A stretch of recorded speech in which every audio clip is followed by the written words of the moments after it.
Allô, c'est Karine de Mon Coin Lecture et aujourd'hui, toute cette grande mise en scène est en fait pour vous parler d'un style littéraire que j'aime beaucoup qui s'appelle les romans vintage.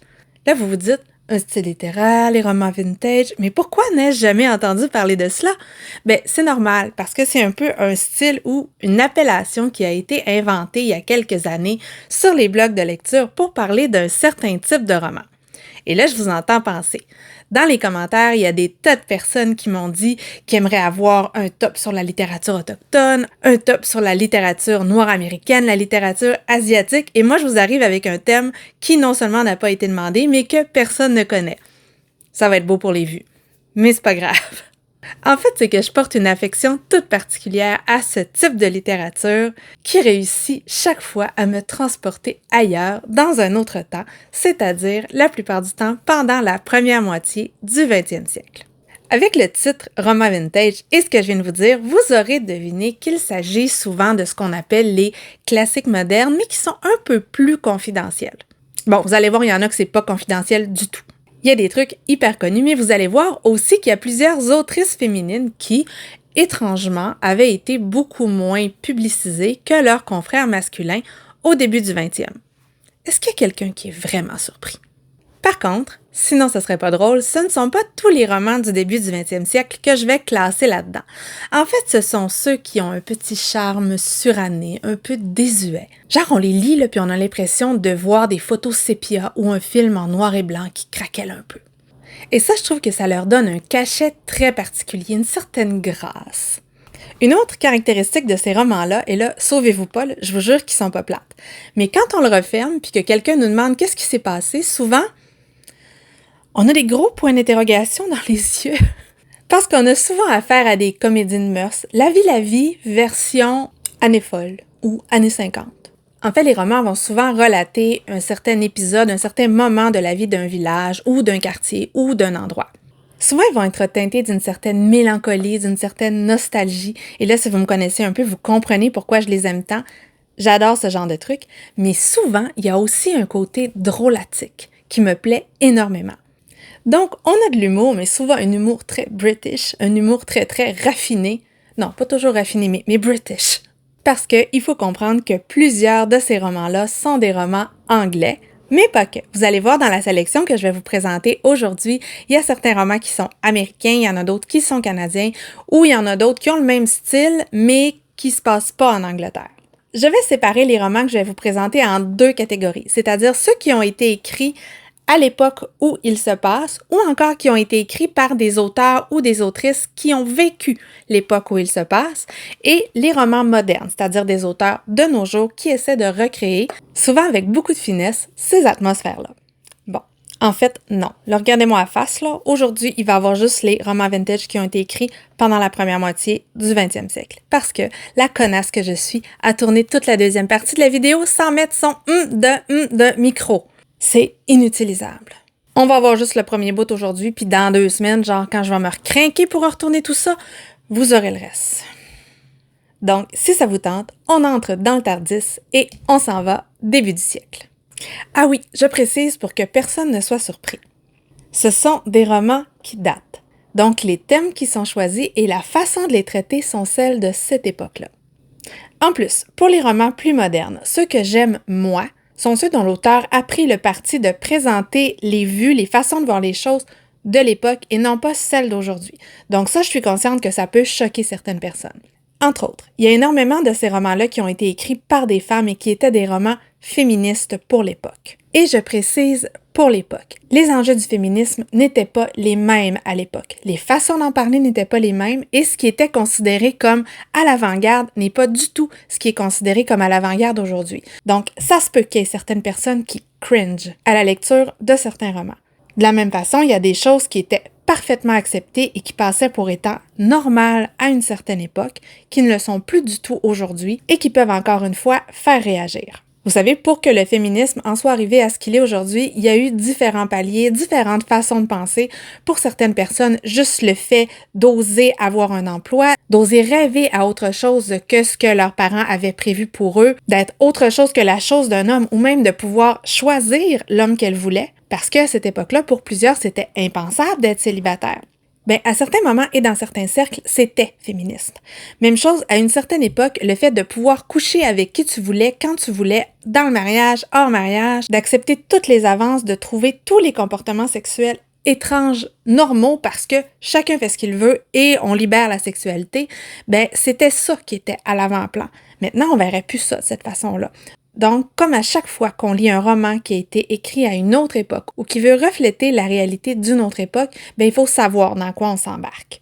Je sais qu'il y a plusieurs personnes qui aiment beaucoup voir le langage d'aujourd'hui, les propos d'aujourd'hui qui sont utilisés dans les romans historiques. Moi, j'aime pas ça du tout, ça me sort de l'époque. Mais ça, c'est moi, et c'est bien correct qu'il y a d'autres personnes qui pensent autrement. Donc, on y va. Je crois que le roman le plus connu qui, pour moi, reflète cette ambiance, c'est Gatsby le Magnifique, The Great Gatsby. Étrangement, il a été écrit par un mec. Ouais, je viens de réaliser ça. Bien entendu, parce que j'ai pas bien fait mes recherches, je ne pourrais vous dire ça se passe quand exactement, mais il me semble qu'il y a un vibe années 20. Ouais, je dirais années 20. Ce roman-là a certaines caractéristiques des romans vintage, c'est-à-dire l'atmosphère, l'époque qui est dépeinte et le côté très nostalgique. En fait, le côté nostalgique est vraiment poussé à son maximum dans ce roman-là.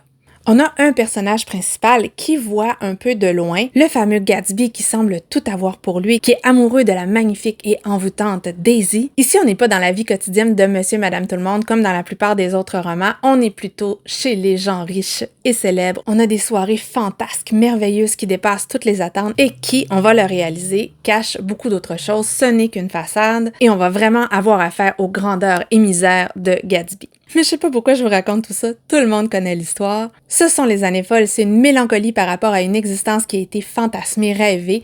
Moi, j'ai beaucoup aimé ça, mais si vous avez pas trippé sur Gatsby, continuez quand même à écouter la vidéo parce que vous allez voir que les autres romans, on est là-dedans, mais pas tout à fait. L'un de mes romans préférés qui, pour moi, représente cette fois-ci parfaitement ce que j'appelle vintage, c'est Miss Bunkle's Book de D.E. Stevenson, qui est la petite fille ou la petite nièce de Robert Stevenson. Genre le Robert Stevenson. Ici, on est dans totalement autre chose que son illustre ancêtre parce qu'on se transporte dans l'Angleterre des années 30 dans un tout petit village qui s'appelle Silverstream avec Miss Bunkle. Miss Bunkle, c'est une vieille fille, elle s'habille comme la chienne à Jacques, elle est naïve sans être stupide, même si tout le monde a l'air à penser qu'elle est stupide, et elle manque d'argent. Que décide-t-elle de faire? D'écrire un livre sur les gens du village. Heureusement pour elle, elle a l'excellente idée de le faire sous pseudonyme parce que le village de Silverstream va être sans dessus-dessous suite à la publication de ce roman-là qui les dépeint pas toujours sous leur meilleur jour, mais c'est tellement ça, c'est tellement ça. On va donc assister à une vraie comédie de mœurs avec la transformation du village et de Miss Bunkle, et l'autrice a réussi à rendre tellement vivant ce petit village un peu désuet qui vit à l'écart du monde entre eux. On a tous les stéréotypes des personnages de l'époque, de la dame la plus en vue en passant par la commère jusqu'à la petite fille de la voisine. Bref, pour moi, ça a été jubilatoire. C'est délicieux ce roman-là, ça fait partie de mes romans doudou. Si vous aimez cette atmosphère-là, go for it, c'est trop bien. Je sais pas s'il est traduit par contre. J'espère qu'il est traduit. Il faut. Et moi, je n'ai jamais trouvé aucun autre roman de l'autrice, ce qui est une tristesse. Donc, dans le prochain vlog, je vais clairement essayer d'en trouver un autre pour le lire. Un autre roman que j'avais beaucoup aimé à l'époque, c'est La pelouse de camomille. Lui, il est traduit, et c'est de Mary Wesley, qui est une autrice que j'aime beaucoup. Elle a commencé à écrire dans les années 70, mais ce qu'elle raconte, elle l'a vécu, et elle a vécu une vie, ma foi, assez wild pour l'époque. J'ai une biographie qui est ici, qui s'appelle d'ailleurs Wild Mary, que je vais lire quand j'aurai terminé de lire toute sa bibliographie. Ouais, je sais, je suis pas obligée, mais dans mon cœur, il faut.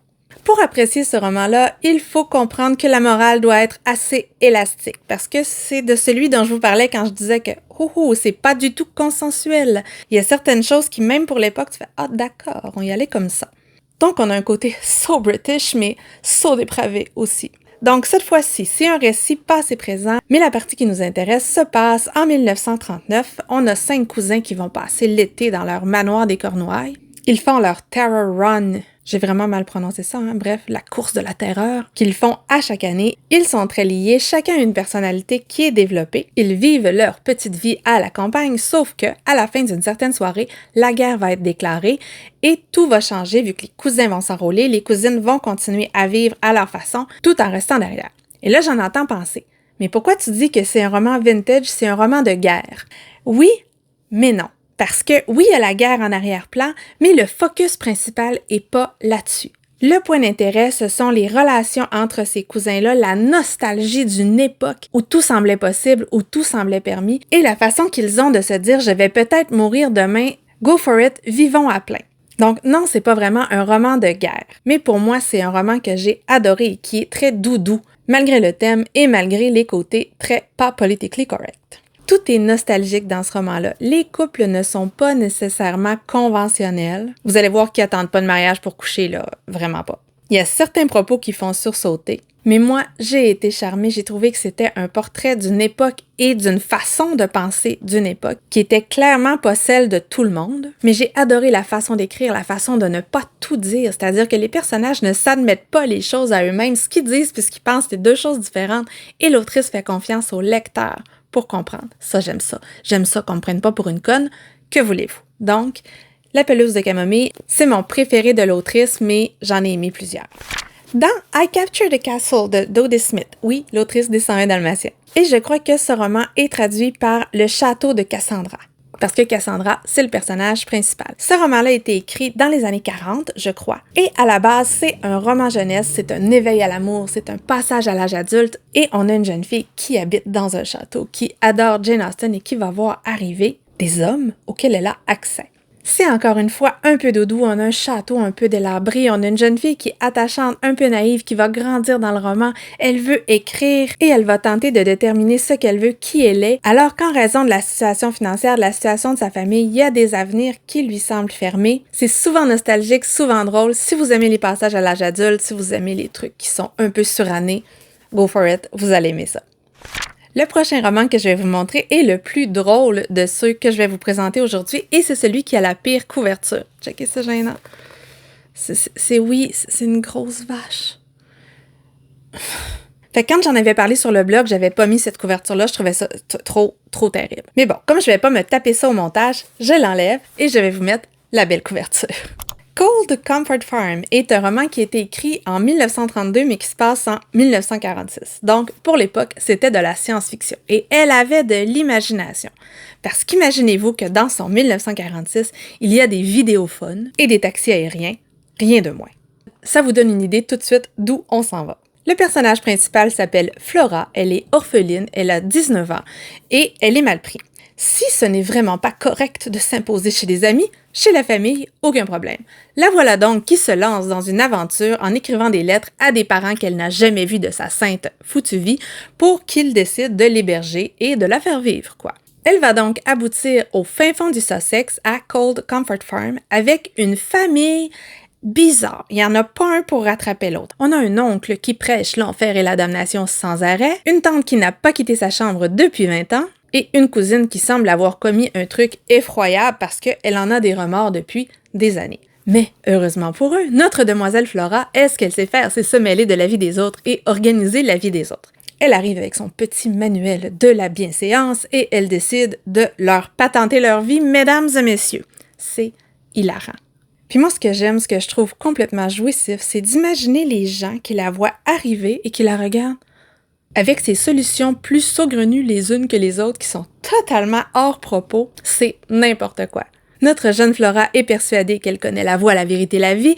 Elle se voit comme la prochaine Jane Austen alors qu'elle n'a jamais écrit un traître mot. C'est hilarant. J'adore ce roman-là. Encore une fois, je ne sais pas s'il a été traduit, mais s'il n'a pas été traduit, sérieusement, qu'est-ce que vous attendez les éditeurs? C'est cool. Un autre roman qui a été écrit par un homme, il s'agit cette fois de Brideshead Revisited de Evelyn Vaughan. Et là, je sais pas si je prononce le mot Brideshead, c'est Brideshead, ou en tout cas. Je sais pas non plus comment ça se prononce, Vaughan ou Vaughan, ou bref, je dis peut-être ça tout croche. Encore une fois, je vous avertis d'avance, si vous êtes de ceux qui ne veulent pas séparer l'œuvre de l'auteur, si vous voulez lire ça, je lance un petit avertissement, c'était peut-être pas la personne la plus top de la Terre. Mais bon. Ce roman-là a été écrit pendant la Deuxième Guerre mondiale alors que l'auteur était privé de tout et ça se passe entre Oxford et Brideshead. Et on a, comme dans plusieurs romans que j'aime, un personnage externe qui va entrer dans un monde qui n'est pas le sien, qui va l'idéaliser et qui va s'en souvenir avec une certaine nostalgie par la suite.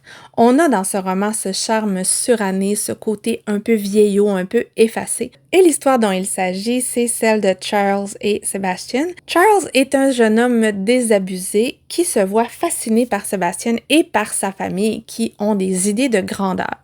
Sebastian, c'est un jeune homme qui est extrêmement flamboyant, c'est un personnage en lui-même et on va voir leur relation évoluer à travers les années. Le titre du roman vient du fait que quand le roman s'ouvre, c'est la guerre et Brideshead est occupé par des soldats, donc il n'a plus toute sa grandeur du passé et c'est à travers les yeux de Charles que nous allons revivre cette période-là. Dans mon cas, j'ai préféré la première partie à la deuxième parce que dans le roman, il y a quand même le thème du catholicisme qui est très très présent. Charles y est agnostique tandis que la famille de Sebastian ne l'est pas du tout. Le catholicisme prend une très très grande emprise sur eux et il va chercher à comprendre. Puis à la fin, en tout cas, il y a un truc que moi j'ai moins aimé. On s'entend la relation entre les deux hommes. C'est pas nommé, mais c'était peut-être pas platonique, donc on voit que le catholicisme là-dedans, c'était pas cool pour eux. Mettons qu'il y a du péché puis de la culpabilité au mètre carré, mais c'est pas clair. Donc, nostalgique, triste, mais réaliste également. Si vous avez le goût de vous plonger dans cette ambiance-là, je peux recommander Brideshead Revisited. Un roman, ou plutôt un diptyque qui est assez connu, c'est À la poursuite de l'amour ou La poursuite de l'amour et L'amour dans un climat froid de Nancy Mitford, qui est quand même une autrice dont on a généralement entendu parler si on aime la littérature un peu nostalgique, un peu vintage. Elle s'est donc basée sur sa propre famille pour écrire ces romans-là, puis quand on les a lus, on se dit « Mon doudou, dans quel milieu elle a grandi. » Donc, on a deux personnages un petit peu principaux. On a Linda qui est à la poursuite de l'amour et on a sa cousine Fanny qui est très très sage. On a donc Linda, ses 6 frères et sœurs et la cousine Fanny qui habitent dans un petit monde à eux où les règles sont, ma foi, peu présentes, voire même absentes. En fait, cette belle famille est pas élevée, est pas instruite. Ils ne connaissent rien de la vie, puis ce qu'ils ont appris, ils l'ont appris d'une façon souvent étrange et très très très déconnectée. Donc, on a Linda qui est à la recherche de l'amour, mais comme dans les romans, parce que dans sa tête, tous les hommes sont des princes charmants. Imaginez-vous le nombre de désillusions qu'elle va avoir? Genre, c'est un peu triste, mais sa façon de prendre les désillusions et la façon de le raconter est très, très drôle. En fait, Linda, elle est amoureuse de l'amour et Fanny, qui nous raconte l'histoire, qui est sa cousine, elle la trouve fabuleuse et elle l'adore, donc elle a clairement un parti pris quand elle nous raconte son histoire. On a donc une certaine tranche de la société qui est dépeinte avec beaucoup d'humour. On a des personnages fantasques, hauts en couleur, qui semblent parfois sortir d'un chapeau de magicien. Genre là-dedans, il y a un hypocondriaque qui est plus hypocondriaque que moi. Il faut le faire. Je vous le jure. C'est vieillot, c'est charmant, et des fois, il y a certains souvenirs d'enfance qui sentent le vrai là-dedans. Bref, j'ai beaucoup aimé. Ok, on va s'entendre. Le personnage de Linda qui cherche l'amour à tout prix, il est tellement différent de moi que j'ai pas réussi à m'identifier ou à m'attacher. Mais j'ai beaucoup aimé Fanny et j'ai beaucoup aimé tout le reste. Ça finit un peu sec et je me rappelle pas si j'ai lu L'amour dans un climat froid, mais là, en fait, j'ai envie de le lire quand je vous en parle. La prochaine autrice dont je vais vous parler, c'est Elisabeth von Arnim. Elle a un nom étranger, mais elle est anglaise en fait. Puis ce roman-là, il se passe en Italie. Mais quand même, ça fait très British. De quoi ça parle? On a 4 femmes qui n'ont absolument rien en commun. Absolument rien, à part qu'elles ne sont pas satisfaites de leur vie. Un jour, il y en a une qui va voir une petite annonce d'un domaine à louer pour le printemps en Italie. Ça la tente, c'est fou. Elle a pas assez de sous. Elle va passer une autre petite annonce pour trouver des gens avec qui partager cette maison-là. Elle va en trouver. Ça sera pas nécessairement facile parce que, sérieusement, là, il était comme pas fait pour s'entendre. Par contre, vous allez voir que c'est un peu enchanté, un peu magique. Dans cette parenthèse-là, elles vont retrouver la joie, elles vont se souvenir de ce qui les fait vibrer, de ce qui les définit, et ça va être cool. Par contre, est-ce que cette joie va pouvoir se transférer à leur quotidien? C'est ce que vous pourrez voir. Il y a de magnifiques descriptions des jardins en Italie là-dedans, ça m'a fait triper. Il y en a beaucoup de vie quotidienne dans cette maison-là. Ça fait plaisir de voir ces femmes-là tenter de se comprendre, de se rapprocher tout en restant terriblement elles-mêmes. C'est une petite parenthèse très vintage, puis c'est une autrice dont j'ai lu plusieurs romans, puis j'ai tout aimé ça. Ça a toute la même vibe. La même vibe. Bref, vous avez compris. Si on parle maintenant de Angel de Elizabeth Taylor, qui n'est pas l'actrice, elle était souvent connue comme l'autre Elizabeth Taylor. Et j'aime bien pas mon cadrage. C'est pas grave, je recommence pas, ça fait trop longtemps que je parle.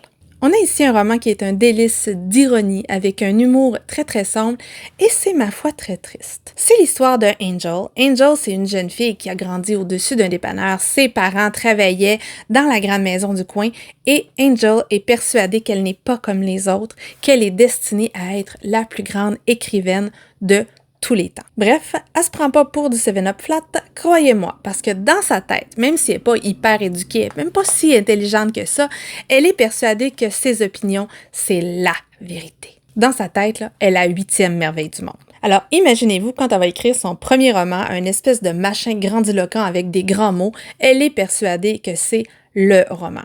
C'est rempli de situations compromettantes, de trucs qui sont complètement à côté de la traque point de vue historique, mais c'est pas grave. Elle est persuadée que c'est le chef-d'œuvre. Angel, là, elle est détestable. Elle est détestable, mais drôle à la fois parce qu'elle a zéro humour. Mais quand on dit zéro, elle n'est pas capable de rire d'elle-même, elle n'est pas capable de rire des situations. Tout est premier degré et elle se prend au sérieux, mesdames et messieurs. Genre, là, Mr. Darcy, au début de Orgueil et Préjugés, c'est un clown comparé à Angel. C'est pas une joke. Par contre, c'est un personnage qui est extrêmement triste. Elle est condamnée à être déçue par la vraie vie et elle va choisir malgré tout de continuer à rêver, à inventer sa vie et de vivre dans son propre monde parce que la réalité n'est pas à la hauteur de ses attentes. Donc, à la fin, même si elle est haïssable, elle traite sa mère puis sa tante, là, c'est épouvantable. On a un peu de sympathie pour cette femme-là qui est tellement mal adaptée. On la voit à travers les yeux de plusieurs autres personnages qui la côtoient et on a un récit qui est presque pathétique par moment. Donc, si vous avez envie de ce genre d'étude de caractère de ce type de personnage pas tellement aimable, vous pouvez tenter Angel. J'en suis maintenant rendue à vous parler de Forster, qui est un auteur que j'aime énormément. J'ai hésité entre deux dont j'aurais pu vous parler parce que les deux fit vraiment dans ce thème. Il y avait Avec vue sur l'Arno, qui nous ramène dans une pension en Italie et qui est très très très vintage aussi. C'est vraiment le quotidien de quelques personnes qui vont se croiser là. Et Maurice, qui est peut-être un peu moins vintage par les thèmes, mais qui est mon préféré de l'auteur. Alors devinez de quoi j'ai choisi de vous parler plus en profondeur. Of course, c'est ma vidéo. On est donc dans les années 20, on est dans une Angleterre très puritaine et on a Maurice, le personnage principal, qui fait d'étranges rêves qu'il ne s'explique pas. Mais comme il fait partie de la bonne société, il va être appelé à aller étudier à Cambridge et à ce moment-là, il va rencontrer Clive, qui est comme lui étudiant et lors de cette rencontre, il va peut-être un peu mieux comprendre ses rêves, il va voir s'éveiller certains sentiments et probablement certaines parties de son corps, même si c'est pas dit aussi crûment. C'est donc un récit qui est extrêmement intime et qui va parler surtout de l'évolution d'un personnage qui va apprendre à se connaître, apprendre à s'accepter alors que tout autour de lui, il n'y a rien qui est fait pour ça. L'homosexualité à cette époque-là, c'est quelque chose dont on ne parle pas, qui n'existe pas. Donc imaginez commencer de le vivre. Et c'est une histoire d'amour et c'est profondément triste et c'est dans les années 20 et ça parle vraiment d'une critique sociale de l'époque. C'est tellement bien écrit, c'est Forster. Bref, un roman queer au début du siècle, il y a ça. Ah non. Bon, écoutez, j'ai essayé, mais je suis pas capable. On parle de Forster, il faut que je parle de Howard's End. Parce que c'est un roman vintage ultimate, je trouve. On a tout à fait cette atmosphère un peu cosy, mais on se retrouve vraiment à une époque particulière et on a le portrait de cette époque à travers toute une galerie de personnages qui pensent de façon différente. Il n'y a pas de bon, il n'y a pas de mauvais, ils vont tous évoluer et chacun représente à sa façon une certaine partie de la société anglaise de l'époque. Howard's End, c'est une maison où se retrouvent plusieurs personnages. On a les riches Wilcox qui doivent leur fortune à des affaires étrangères. On a les sœurs Schlegel, des intellectuels un peu de gauche. En fait, ça me fait penser au Bloomsbury Circle, leur truc. Tout autour d'eux, il y a également d'autres personnages et cette maison-là va être le théâtre d'un choc des idées qui va être constant et c'est génial. Je suis certaine qu'il y en a plein qui disent « Ouais, mais ça a l'air dole parce qu'il se passe pas grand-chose. » Oui, c'est vrai, mais dans ces romans-là, il se passe tout pas tant d'affaires que ça, mais c'est tout bien. Si je vous en parle, c'est parce que j'ai aimé ça. On a ici plein de personnages qui sont faillibles, qui ont des défauts. On en a qui sont idéalistes jusqu'au point de la déraison. On en a d'autres qui veulent rester dans le passé, qui veulent pas du tout évoluer puis qui sont pas capables d'accepter que le monde change. Et ils sont pas capables de pas se confronter parce que dans leur tête, c'est l'avenir de l'Angleterre qui se joue là. Encore une fois, l'écriture, c'est fabuleux, c'est magnifique, il fait partie de mes grands coups de cœur. Je pouvais pas vous en parler. Je pouvais pas choisir, vous comprenez? Donc, A Separate Peace de John Knowles, qui fit aussi dans cette catégorie-là à cause de l'atmosphère. On est à l'école, on est pendant la guerre et on a des jeunes qui vont perdre leurs illusions, qui vont passer à l'âge adulte à ce moment-là. Ce sont des histoires du quotidien. Ceux qui m'écoutent pour de vrai savent que je vous en ai parlé aussi dans ma vidéo Dark Academia parce que ça se passe dans une école, parce qu'il se passe des trucs assez importants. Mais c'est un roman qui m'a beaucoup plu et qui fit dans ce mood vintage dont je vous parle depuis tout à l'heure. Ensuite, une série qui se passe au Canada mais qui représente bien ce genre de roman de la vie quotidienne où il se passe pas tant de grandes choses mais où il se passe tellement de choses, c'est la série Anne, la maison pignon vert et ça se passe, en fait, Anne de Green Gables, là. J'ai Monsieur Toussaint l'ouverture, mais moi elle s'appelait Anne la maison pignon vert quand j'étais petite, fait que c'est difficile à désapprendre. Cette fois-ci, la série commence à la fin du 19e siècle et le dernier tome, Rilla d'Ingleside, se passe pendant la Première Guerre mondiale. Donc, on est au tout début de l'époque. J'ai hésité à l'inclure, mais je pense qu'il y a tellement de gens qui sont tombés en amour avec Anne que ça pourra vous donner envie de découvrir d'autres romans du même genre. Donc, c'est pour ça que je vous en parle.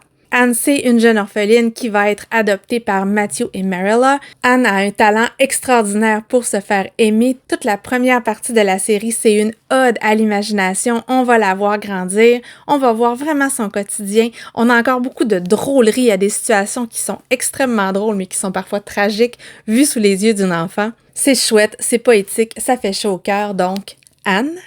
Et même si je ne sais pas exactement à quelle époque ça se passe, et c'est peut-être la fin du 19e, la série Émilie de la Nouvelle Lune, qui va être publiée chez Monsieur Toussaint l'ouverture, j'ai fait une danse de la joie quand j'ai appris ça. Je vous en ai parlé plus en détail dans ma vidéo Books About Books, parce que l'écriture prend une grande place dans ce roman-là. Émilie, qui est une jeune orpheline qui habite aussi l'île du Prince-Édouard et qui a deux grands amis, Ilse et Teddy, veut devenir écrivaine, veut devenir autrice et ça prend beaucoup de place dans le roman. Ça parle d'amour, ça parle d'amitié, c'est une série en 3 tomes que j'adore. Je pense que je l'aime encore plus que Anne, c'est pas peu dire. Une autre série dont je ne peux pas vous parler, c'est la série Jeeves de Woodhouse. Cette série-là, pour moi, c'est un petit régal bonbon qui me fait mourir de rire. Ce sont donc des sketchs où on a 2 personnages principaux. En premier, on a Bertie Wooster, qui est le gentleman, et on a son domestique, Jeeves, qui a, lui, l'intelligence et le savoir-vivre. Donc, Jeeves se définit comme le gentleman's personal gentleman. Genre, il est plus gentleman que Wooster, clairement. Wooster, il n'y a pas de tête. C'est n'importe quoi. On a donc une série de gaffes avec humour british où Wooster se fait sortir du pétrin par Jeeves. C'est presque toujours ça. C'est complètement burlesque, on se moque allègrement de l'aristocratie et c'est drôle. Moi, ça me fait rire. Donc, j'en lis une de temps en temps. J'ai pas fini la série. Si on enlève le côté meurtre, on pourrait dire que les Agatha Christie ont un côté vintage également, parce qu'elle est excellente pour mettre en scène son époque, ses lieux emblématiques et ses valeurs un petit peu coincées. Dans plusieurs des romans d'Agatha Christie, il y a aussi une bonne dose d'autodérision, il y a de l'humour, il y a des trucs qui sont drôles, et je trouve que, même si je suis pas capable de vous dire pourquoi, il y a vraiment un charme suranné, un charme vintage au roman d'Agatha Christie. Bref, je les mets un peu là. Allons-y maintenant avec Madame Barbara Pym, qui a écrit plusieurs romans que j'aime, dont Excellent Women, mais je m'en rappelle pas assez pour vous en parler celui-là. Donc, j'ai décidé cette semaine de relire Crampton on It pour être capable de vous en parler un petit peu plus. J'ai aussi lu, il y a pas si longtemps, Les ingratitudes de l'amour de cette autrice-là, qui se passe cette fois-ci pendant les années 60. C'est un des derniers romans qui ont été écrits par elle, et malgré tout, on a cette atmosphère très vintage. On a des jeunes femmes qui vivent de façon un peu atypique, mais qui recherchent malgré tout l'amour, et encore une fois, on a un regard très ironique sur les situations, on a beaucoup d'autodérision, parce que nos 2 demoiselles sont championnes pour ne pas s'admettre les choses. C'est très drôle. Celui que je vais vous parler davantage, c'est Crampton on It. Donc, c'est un roman qui a été écrit en 1939 au tout début de la guerre, mais l'autrice ne l'a pas fait publier pour des raisons dont on peut se douter de la teneur, et finalement, il n'est sorti qu'en 1984 ou 85. Cette fois-ci, on est dans un quartier de Oxford qui semble un tout petit village parce que tout le monde se connaît, et encore une fois, on a affaire à plusieurs personnalités assez flamboyantes. On va se concentrer sur 2 maisonnées, c'est-à-dire une vieille fille et sa dame de compagnie. La vieille fille, là, elle a 70 ans, elle se prend pour l'univers et elle a des missions sur la Terre. Elle est détestable. Sa dame de compagnie, elle la traite comme un meuble, mais la dite dame de compagnie se satisfait très bien de cette situation. C'est une femme qui est intelligente, mais bref, L'autre famille que nous allons suivre, c'est la famille Cleveland. Le père est professeur, la mère est à la maison et on a leur jeune fille de 19 ans qui vit son premier amour. Sauf que c'est peut-être pas l'amour de la fille qui va prendre le plus de place dans l'histoire, parce que il y a des potins qui vont survenir quand le papa, M. Cleveland, va être vu avec l'une de ses étudiantes. Et à peu près à la même époque arrive un nouveau et très beau pasteur qui va être logé dans le manoir néo-gothique des deux demoiselles.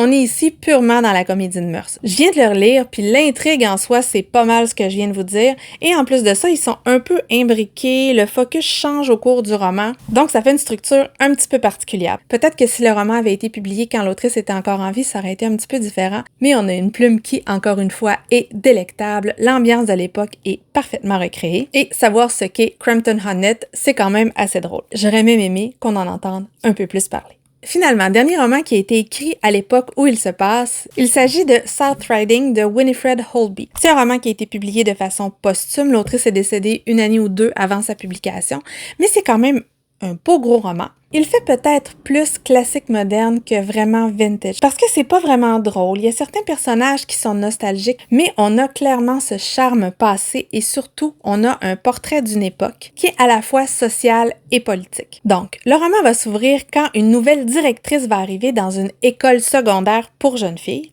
Elle a 40 ans, elle n'est pas mariée, c'est une vieille fille, elle est compétente, elle sait y faire et elle arrive dans tout ce petit monde-là qu'elle ne connaît pas. Dans le village de South Riding, on a un conseil de ville et on en entend quand même beaucoup parler de ce conseil de ville-là parce que l'un des personnages est inspiré de la mère de l'autrice qui faisait elle-même partie d'une telle assemblée. Et il faut pas oublier qu'on est dans les années 30 et que c'est une femme, donc c'était pas gagné d'avance. Il y a plusieurs enjeux qui sont traités dans ce roman-là. On a certains personnages qui vivent dans une pauvreté extrême et quand même, on va les voir tenter de s'en sortir, on va voir comment tout ça, ça va se passer. Je viens de botter mon micro. Mais on a surtout deux factions politiques qui s'opposent, c'est-à-dire les socialistes d'un côté et un propriétaire terrien de l'autre qui est complètement désargenté, qui ne sait plus quoi faire pour faire vivre ses terres parce que le monde a changé. Il ne semble plus avoir de place pour sa classe sociale et sa façon de vivre. Donc, on a ces deux points de vue-là qui s'opposent et ce qui est hyper intéressant, c'est que l'autrice n'en fait pas des bons et des méchants. On les voit à travers les yeux de plusieurs personnages différents. On voit quels impacts les actions de un, les actions de l'autre vont avoir sur la vie de la communauté. Et notre propriétaire terrien, même si lui est extrêmement nostalgique de son ancienne façon de vivre, il n'est pas détestable non plus parce que on est à petite échelle, là. On voit qu'est-ce qui pouvait se passer à l'époque. Donc, on est vraiment dans le portrait d'une Angleterre à la croisée des chemins. Il y a des histoires d'amour, il y a des intrigues, bien entendu. J'ai énormément aimé ce roman et c'est vintage. Donc, c'est terminé pour cette vidéo aujourd'hui parce que non seulement j'ai déconné avec mon micro, mais je pense que c'est assez long. Il va y avoir une deuxième partie où je vais vous parler de romans géniaux que j'adore et j'étais full contente de ce que j'avais dit, mais là, Bref, je vais le retourner un jour, mais là, pour l'instant, on va s'arrêter là. Si vous êtes rendu là, vous pouvez me mettre un petit emoji tasse de thé ou reine d'Angleterre, bref, quelque chose qui fait très British pour me dire que vous m'avez suivi jusque-là. Mais bon, pour cette deuxième partie-là, quand même, je vais voir si le thème vous intéresse, puis si vous voulez vraiment en entendre parler. Avant de tout recommencer, parce que je vous avoue là, que ça me tente zéro point de barre, là, aujourd'hui, là, maintenant, right now. J'avais également toute une liste de romans qui sont catégorisés par plusieurs comme vintage et que je n'ai pas lu, mais je garde tout ça secret parce que, comme d'habitude, je vais faire un vlog où je lis quelques-uns de ces romans et où je vous en parle en les lisant. Si vous avez des idées, par contre, je suis preneuse parce que j'ai l'impression que je manque clairement d'inspiration. S'il y a des romans là-dedans que vous avez lus, que vous les ayez aimés ou non, parce que c'est pas tout le monde qui aime les romans lents et d'atmosphère comme moi, je le conçois parfaitement, n'hésitez pas à me les écrire en commentaire. Parce que oui, j'aime les commentaires. Un commentaire, un like, un partage, un abonnement, ça fait extrêmement plaisir et ça m'encourage à continuer. Sur ce, je vous souhaite une bonne journée et à la prochaine. Bye bye. Et je vais prendre un verre de vin pour me défrustrer après moi-même.